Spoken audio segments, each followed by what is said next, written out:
Well, it's mid-September, so here in the Krosoczka house, that could only mean one thing. Pumpkins.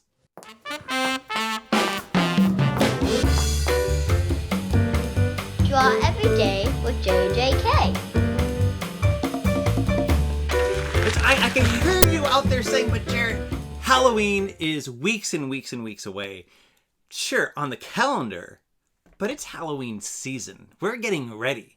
We're painting, we're decorating, and every single year we paint our pumpkins. We end up carving some, but we have the most fun painting faces on our pumpkins. It's super easy, it's not dangerous, and it lasts a lot longer.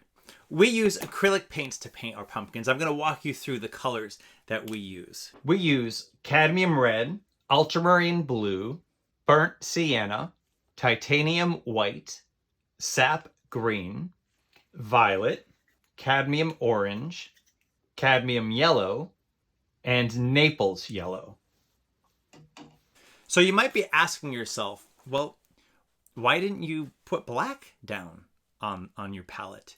You know, every single art teacher I ever had in high school and college always taught us not to use black from a tube, but to create our own black using ultramarine blue and burnt sienna. It makes for a much richer black, and black from a tube can really muddy all the colors down.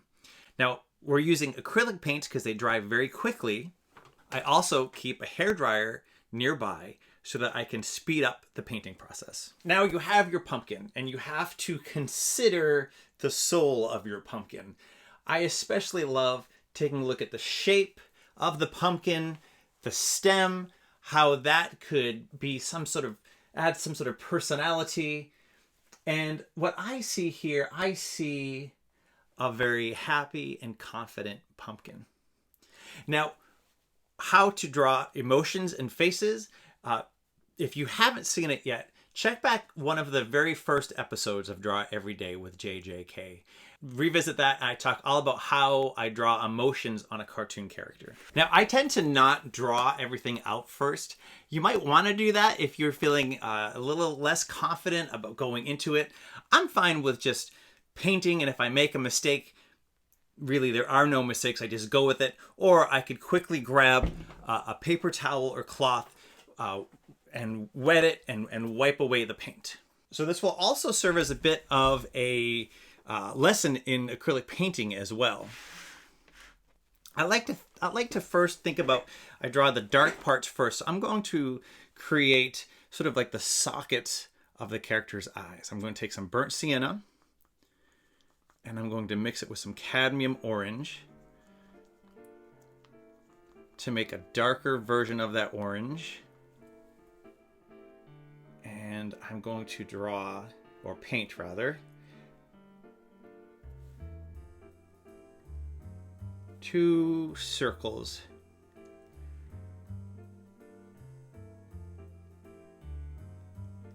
for the character's eyes.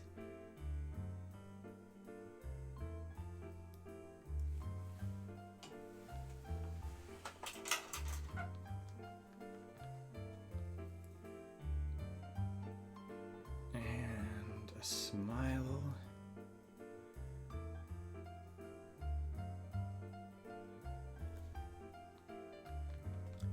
Little bottom lip right here. Now I will dry that up.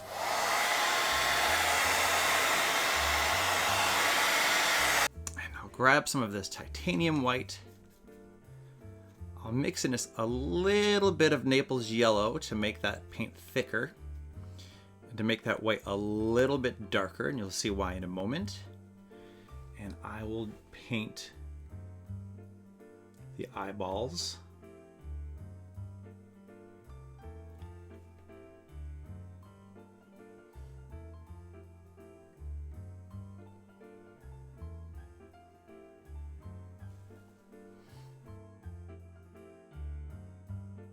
So this Naples yellow and white is giving us a mid-tone, and I'm going to come in and just go straight to the titanium white and put another layer of color on top of that.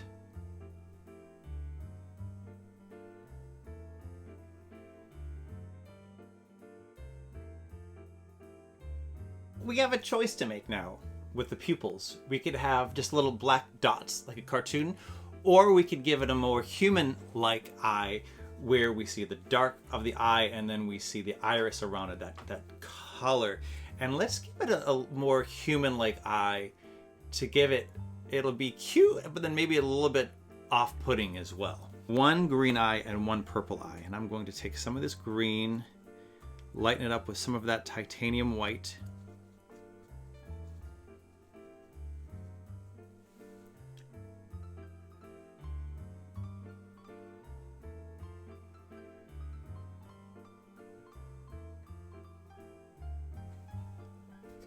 And take a little bit of that purple and mix it with that white.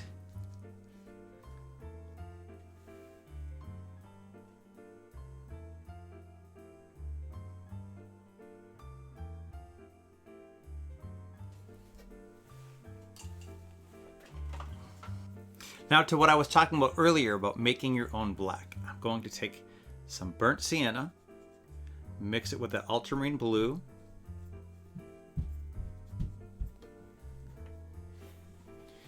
and draw the very center of this character's pupil here.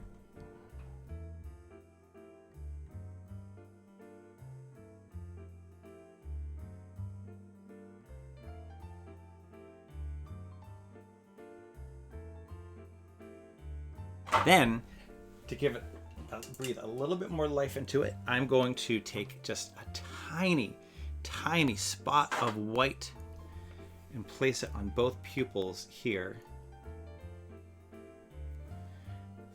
And that gives the sense of a glare of light hitting this glossy eye.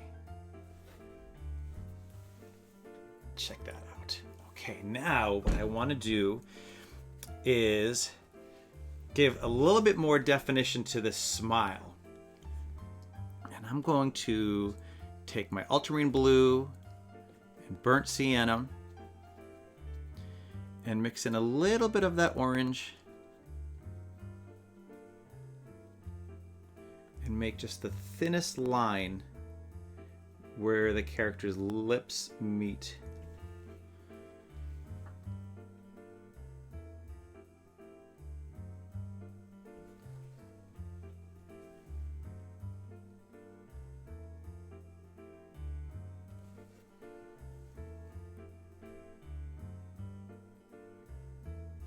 Check it out.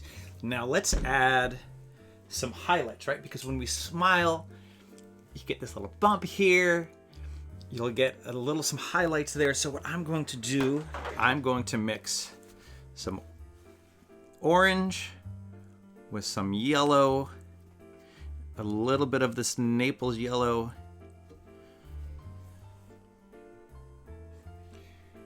and boop.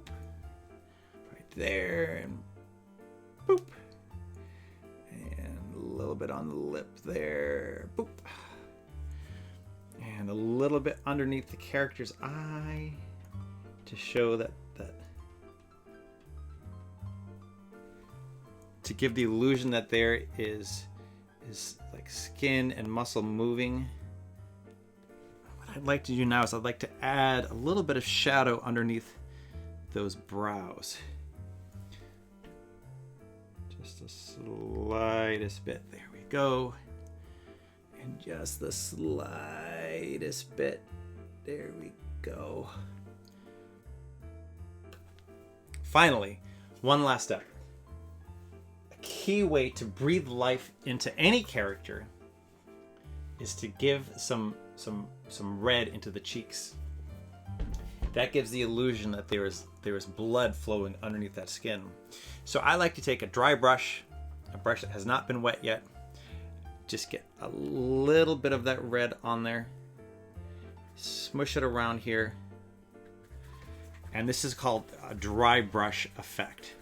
So just a little bit of the pigment is going to get on there. Now, these are non-toxic acrylic paint, so I can go ahead and use my fingers just to smooth it out and spread it around.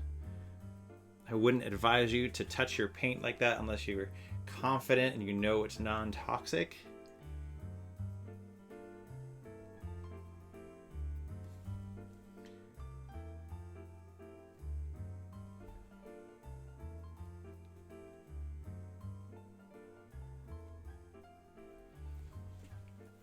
And look what happened there. Rosy cheeks. And suddenly, it looks like this character could talk. Time for barbecue.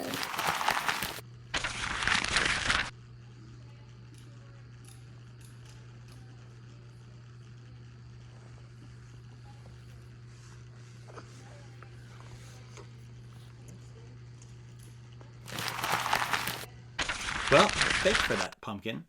So today I'm going to show you a bunch of the pumpkins that we've made in my house in Halloween's past. And next week I'm going to get back to showing any of the work that you send in. Be sure you're having your grown-ups send in your artwork or your pumpkins that are based on these weekly drawing lessons.